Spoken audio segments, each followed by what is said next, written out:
6월 생산자 물가가 또다시 역대 최고치를 경신했습니다. 국토교통부가 특별공급 9억 원 미만 기준을 상향 검토하고 있습니다. 올해 IPO 시장이 위축된 가운데 2차 전지 관련주가 새로운 흥행 키워드로 떠오르고 있습니다. 삼성전자가 미국 텍사스에 반도체 공장 11곳을 신설한다고 밝혔습니다. 센 경제 라이브 출발합니다.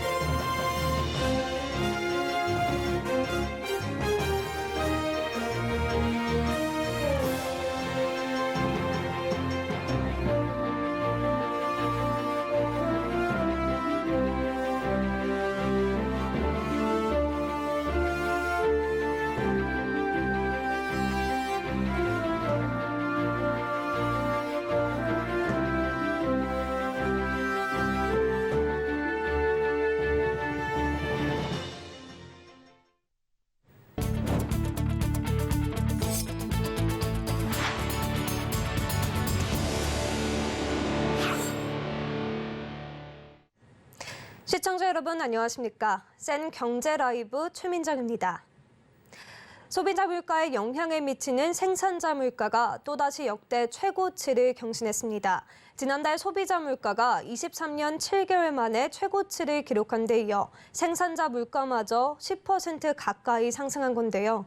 이 같은 고물가 상황은 적어도 오는 10월까지 이어질 것으로 보여 서민들의 주머니 사정은 더 팍팍해질 것으로 보입니다. 보도에 윤다혜 기자입니다. 지난달 생산자 물가가 또 오르며 6개월 연속 상승세를 이어갔습니다. 오늘 한국은행이 발표한 지난달 생산자 물가 지수는 120.04로 한 달 전에 비하면 0.5% 올라 기존 최고치를 갈아치웠습니다. 1년 전과 비교해서는 9.9% 올랐습니다. 생산자 물가 지수는 올해 들어 매달 최고치를 새로 쓰며 6개월째 상승하고 있습니다. 특히 공산품과 농림수산품 가격이 크게 뛰었습니다. 공산품 중 석탄과 석유 제품은 전년 동월 대비 80% 넘게 올랐습니다. 우크라이나 전쟁 장기화에 따른 국제 유가와 곡물 가격이 줄고 상승한 탓입니다. 이 같은 생산자 물가 상승은 시차를 두고 소비자 물가를 끌어올립니다. 지난달 소비자 물가 상승률은 6%로 23년 7개월 만에 최고치에 달했습니다.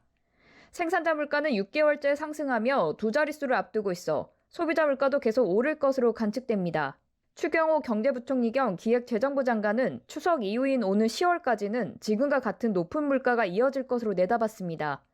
앞서 한국은행은 지난 13일 급속한 물가 상승에 기준금리를 한 번에 0.5%포인트 올리는 빅스텝을 처음으로 단행했습니다.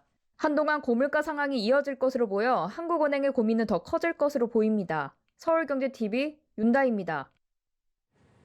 신규 아파트 청약 시장에서 기존 특별공급 제도는 9억 원 미만 주택만 선택할 수 있도록 범위를 제한하고 있습니다.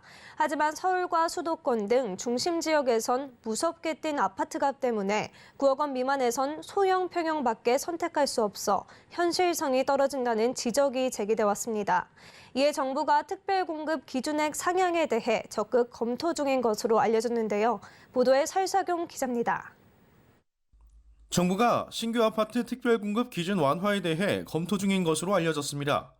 특별공급은 신혼부부나 다자녀 가구, 국가유공자 등 주거 취약계층의 주거 안정을 위해 신규 아파트 일부 세대에 대한 우선 분양권을 주는 제도인데 최근 현실성 논란이 불거졌습니다.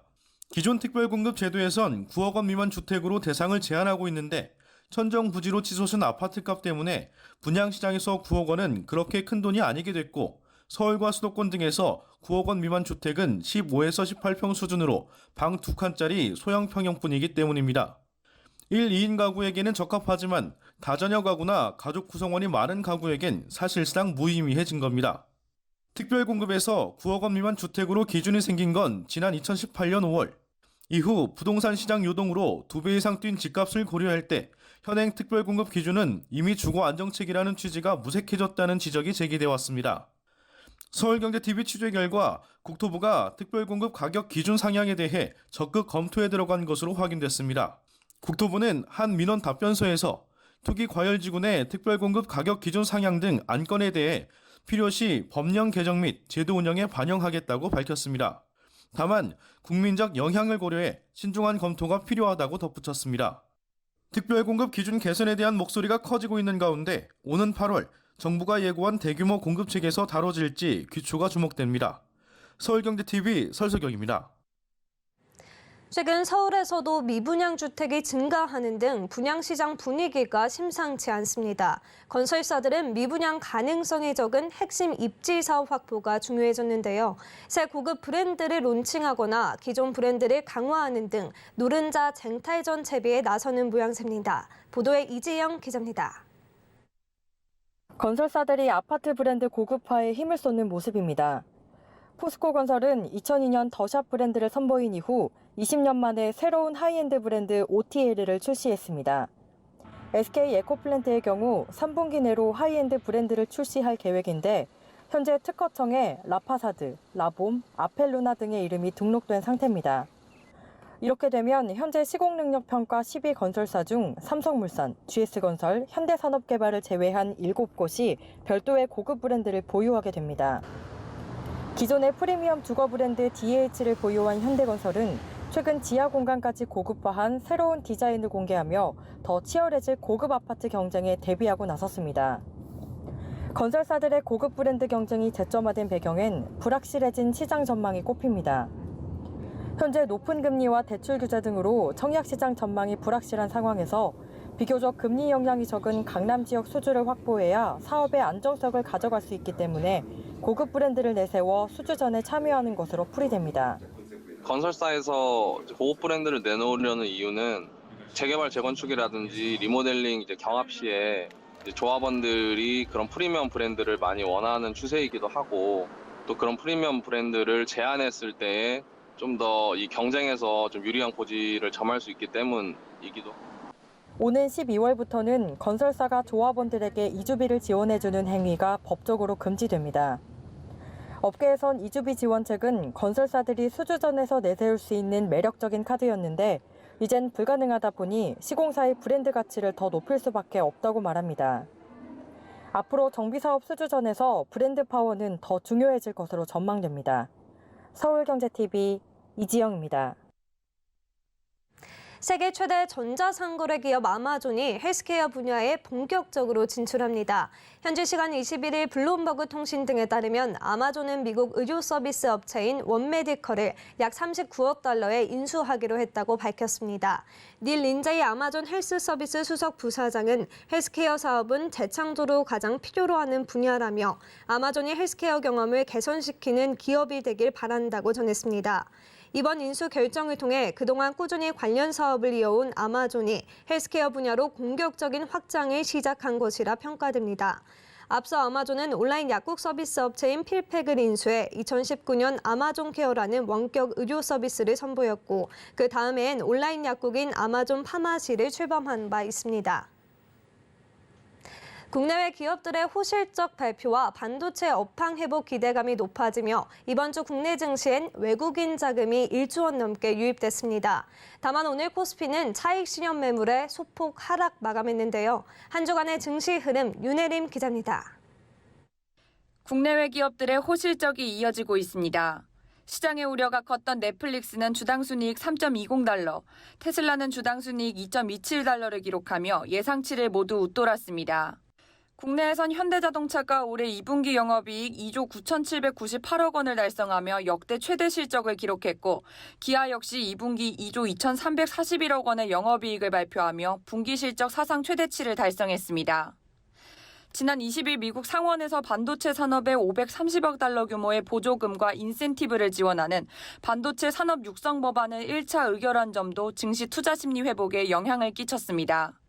오늘 유럽 중앙은행 ECB가 예상과 달리 기준금리를 11년 만에 0.5%포인트 올렸지만 달러 강세가 완화될 수 있다는 기대감이 오히려 커졌습니다.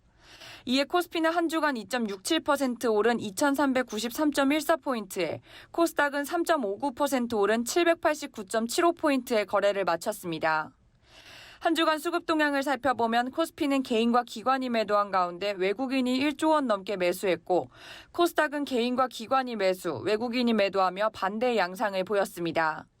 이번 주 증시에선 제닛 옐런 미국 재무장관이 LG화학을 방문해 한미 배터리 공급망 협력을 강조했다는 소식에 2차 전지 업종이 일제히 강세를 보였습니다. 증권업계는 다음 주 연방공개시장위원회 회의에서 기준금리를 0.75%포인트 인상할 것으로 전망된다며 다만 연준에서 공격적인 기준금리 인상을 단행하면 원화 약세, 한미 기준금리 역전이 일어날 수 있어 이번 반등을 기회 삼아 포트폴리오 재정비가 필요하다고 조언했습니다. 서울경제TV 윤혜림입니다. 2차 전지 관련주가 흥행 키워드로 떠오르고 있습니다. 하반기 IPO 시장 견인차 역할을 톡톡히 할 것이란 평가인데요. 전기차 생산 증가와 유가 상승 등에 힘입어 시장의 주목을 받고 있는 겁니다. 김혜영 기자입니다. 2차 전지 기업들이 IPO 흥행몰이에 나섰습니다. 2차 전지 재활용 기업인 성일하이텍이 포문을 열었습니다. 앞선 기관 수요 예측에서 증시 사상 최고 경쟁률을 기록한 데 이어 일반 청약에서도 20조 원의 뭉칫돈을 끌어모았습니다. 다음 주자는 세비캠입니다. 세비캠도 폐배터리 재활용 기업으로 양극화 물질을 정제 분리한 뒤 2차 전지 양극재 제조사에 공급하는데 동종업체와 비교해 높은 가격 경쟁력을 무기로 내세우고 있습니다. 다만 16%에 달하는 최대 주주의 구주 매출은 공모 흥행의 변수로 꼽힙니다. 이어 태강의 자회사인 HYTC도 2차 전지 흥행 열기를 이어간다는 포부입니다. 2차 전지 생산 공정 가운데 극판과 조립 공정에 쓰이는 초정밀 부품을 제조하는 HYTC는 삼성 SDI와 SK온 등에 납품하고 있습니다. 특히 지난해 73억 원의 영업이익을 기록하는 등 실적 성장세가 눈에 띕니다.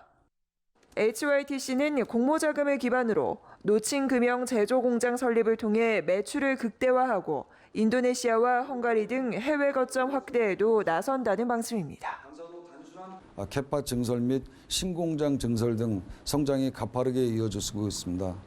현재 저희가 취급하고 있는 초정밀 부품에 있어서는 세계 최고의 회사로 거듭나고 싶고, 이어 하반기 IPO 대어로 꼽히는 WCP도 출사표를 던졌습니다. WCP는 2차 전지 분리막 제조업체로 SKIET에 이은 국내 2위 배터리 분리막 제조업체인데 기업 가치만 3조 원에 달합니다. 상반기 IPO 시장 키워드가 반도체 소부장이었다면 하반기에는 2차 전지가 흥행 보증 수표로 떠오르고 있습니다. 서울경제TV 김혜영입니다. 기아의 분기 영업이익이 사상 최초로 2조 원을 넘어섰습니다. 기아의 2분기 매출은 21조 8,760억 원, 영업이익은 2조 2,341억 원으로 지난해보다 각각 19.3%, 50.2% 늘어난 수치입니다. 2분기 후실적은 북미와 유럽 시장에서 EV6 및 신형 스포티지 판매 본격화, 전반적인 판매 차종의 사양 상향에 따른 판매 가격 상승, 우호적인 환율 효과로 분석됩니다. 한편 2분기 기아의 글로벌 판매는 작년보다 2.7% 감소한 73만 3,749대로 국내에선 5% 감소한 14만 888대를, 해외에선 2.1% 감소한 59만 2,881대를 기록했습니다. 삼성전자가 대규모 미국 투자 계획을 내놨습니다. 앞으로 20년간 250조 원을 들여 미국 텍사스에 반도체 공장 11개를 새로 짓는다는 계획인데요. 김수빈 기자의 보도입니다. 삼성전자가 미국의 반도체 생산시설 증설에 대한 의지를 드러냈습니다. 외신에 따르면 삼성전자는 미국 텍사스주에 세제 혜택 신청서를 제출하며 투자 구상 계획을 밝혔습니다. 향후 20년에 걸쳐 약 250조 원의 천문학적인 금액을 들여 텍사스 오스틴에 2개, 테일러에 9개 등 총 11개의 반도체 공장을 짓는 방안입니다. 구체적으로 테일러 신공장에 약 220조, 오스틴 신공장에 약 32조 원을 각각 투자해 총 1만 개의 일자리를 창출하겠다는 보관입니다. 삼성전자는 현재 텍사스 오스틴에 반도체 공장 2곳을 운영 중이며 테일러에는 약 22억 원 규모의 파운드리 공장을 신설하고 있습니다. 만일 신청서대로 진행되면 일부는 오는 2034년쯤 완공돼 가공에 들어가고 나머지는 이후 10년 내 생산을 시작할 것으로 보입니다. 다만 이 제안서가 삼성전자의 추가 투자를 확정짓는 것은 아닙니다. 텍사스주가 제공하는 재산세 감면 투자 인센티브 제도인 챕터 313이 올해 말 종료되는 데 따라 인센티브를 미리 확보해두는 차원에서 제출한 잠정 계획안이기 때문입니다. 즉, 공개한 투자 계획을 이행하지 못해도 페널티는 없기 때문에 인센티브 불확실성을 최소화하기 위해 제출한 방어적인 계획이라는 분석도 나옵니다. 한편 그렉 에벗 텍사스 주지사는 새 공장은 텍사스가 반도체 산업에서 미국의 리더 자리를 공고히 할 수 있게 만들 것이라며 투자를 늘린 데 대해 삼성에 감사한다고 밝혔습니다. 서울경제TV 김수빈입니다. 텐센트 코리아가 최근 한국게임산업협회에 합류해 논란이 일고 있습니다.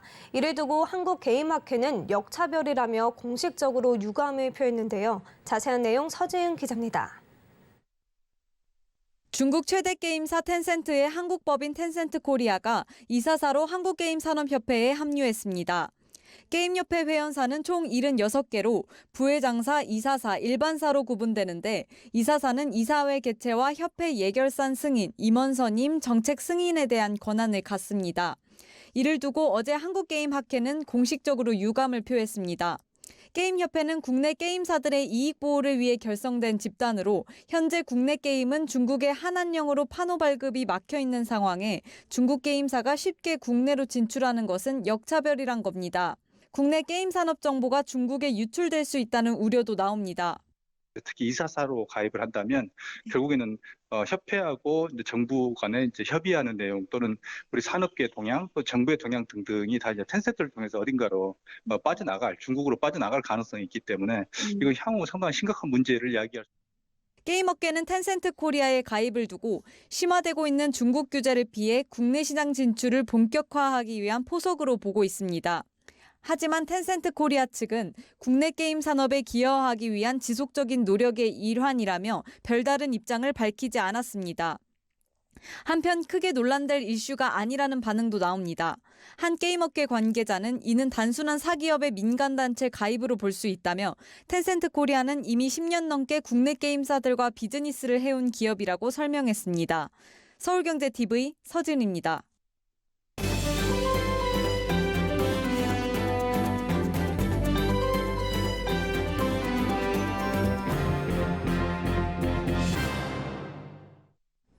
미래형 자동차의 패러다임 전환이 시작되며 IT와 자동차가 결합된 커넥티드 카가 각광받고 있습니다.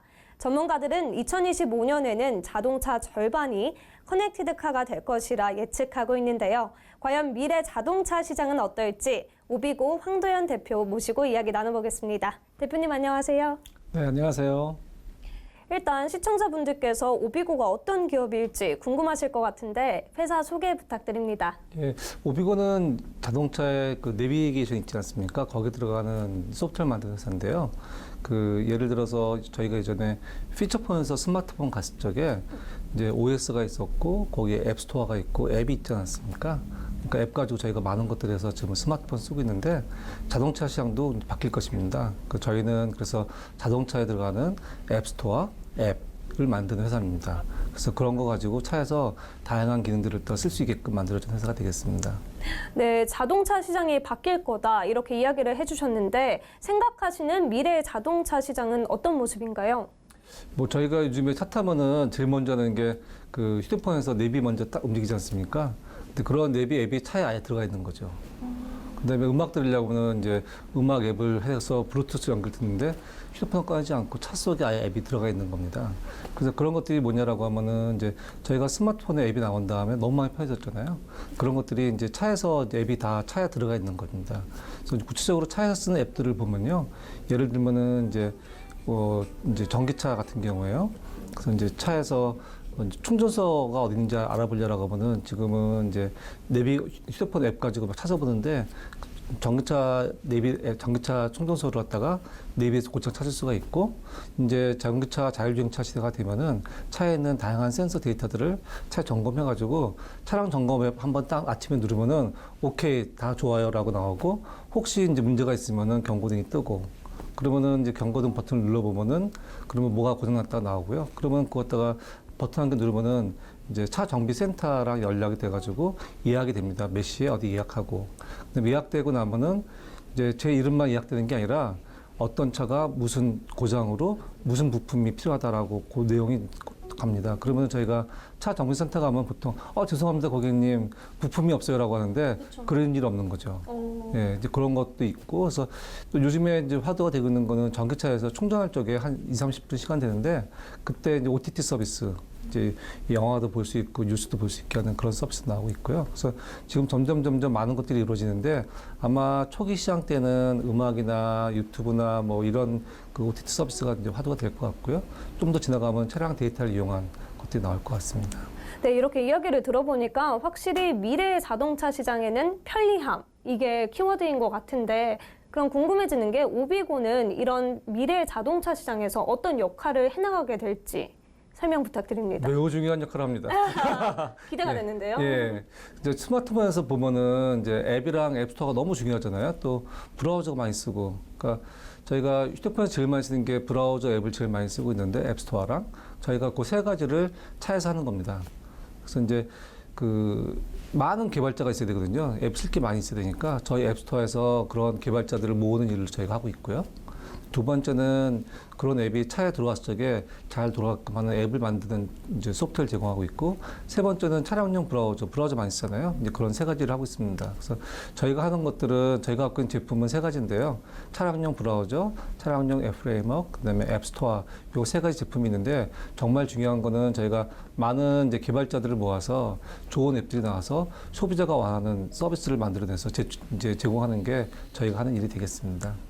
네, 이야기를 들어보니까 오비고가 앞으로 중요한 역할을 하게 될 것이다라는 대표님의 포부가 느껴졌는데요. 앞으로 사업 전망에 대해서도 궁금합니다. 예, 그 저희 사업 전망은 이제 시장이랑 같이 가는 것 같습니다. 요즘에 뭐 전기차가 2030년 정도, 앞으로 10년 정도 후 전기차 성장한다는 말을 하고 있고요. 또 자율주행차 같은 경우 2040년, 20년 동안 성장한다라고 하고 있는데요. 저희가 전기차 자율주행차에 들어가는 가장 핵심된 소프트웨어거든요. 저희는 향후 20년, 30년 동안 계속 성장하는 시장이 있다는 게 첫 번째 저희가 갖고 있는 기업 환경이 되겠고요. 두 번째는 소비자의 니드입니다. 저희 소비자들이 이미 스마트폰 가지고 IT 기기에 대한 기대치가 있거든요. 요즘 차는 그렇지 못하죠. 그래서 차의 큰 화면 속에서 더 큰 서비스가 등장할 텐데 거기에 저희가 들어가 있다라고 이제 말씀드리겠고요. 세 번째는 이제 저희가 2008년, 9년 스마트폰 처음 나왔을 때 돌아간다라고 하면은 내가 뭐 했을까라고 생각해 보면은 그때 뭐 카카오나 네이버나 이런 거 쓰면 내가 돈 벌었을 텐데 이런 생각하잖아요. 지금 전기차 시장이 그런 것 같습니다. 이제 마치 스마트폰 처음 나왔을 적에 초기 시장에 있는데 저희가 그 초기 시장에 플랫폼을 갖고 있는 회사이기 때문에 굉장히 큰 성장이 기대가 되고 기대가 많습니다. 네, 저 또 한 가지 궁금해지는 게 오비고만의 가진 강점이 따로 있다면 어떤 게 있을까요? 네, 그 오비고만이 갖고 있는 강점은 저희가 갖고 있는 아까 말씀하신 세 가지 중요한 기술도 있지만 더 중요한 거는 저희가 이제 2025년이 되면 국내 한 85% 차량들의 저희 제품이 다 탑재가 될 예정입니다. 두 번째는 저희 회사의 이제 안정성과 성장성입니다. 뭐 이제 해외에 있는 이제 그 글로벌 탑 10 업체 중에 세계 빅 플레이어가 저희랑 계약이 되어 있거든요. 그래서 저희는 이제 매년 탄탄한 로열티 매출이 나옵니다. 탄탄한 로열티 매출 안정된 수익 기반 위에서 저희가 이제 플랫폼 기업으로서 성장할 수 있는 이제 성장 모멘텀이 있기 때문에 안정된 수익과 높은 성장성 이 두 가지가 저희가 갖고 있는 큰 차별점이 되겠습니다. 그럼 마지막으로 혹시 시청자분들이나 아니면 오비고에 대해 궁금하신 분들에게 하고 싶은 말이 있다면 어떤 말씀 전하고 싶으신가요? 이제 경제 관련돼서 트렌드가 되게 궁금하실 것 같으세요. 자율주행차, 전기차, 거기 어떤 기업이 뜰까 하면 첫 번째 드는 거는 배터리 이런 하드웨어 같은 것들이 먼저 떠오르는데 지금은 이제 초기 시장이니까 하드웨어가 되게 중요한데 향후에 5년, 10년 이렇게 장기적으로 본다라고 하면은 저희 같은 소프트 회사, 특히 플랫폼 회사가 중요할 거라는 생각이 들고요. 저희가 그런 플랫폼 회사로 성장하기 때문에 저희 회사를 유심히 봐주기 바랍니다.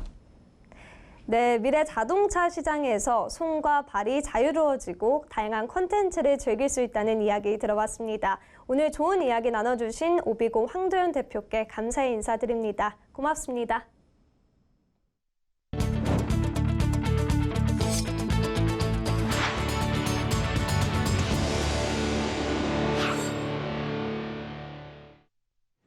센 경제 라이브 저희가 준비한 소식은 여기까지입니다. 시청해주신 여러분 고맙습니다.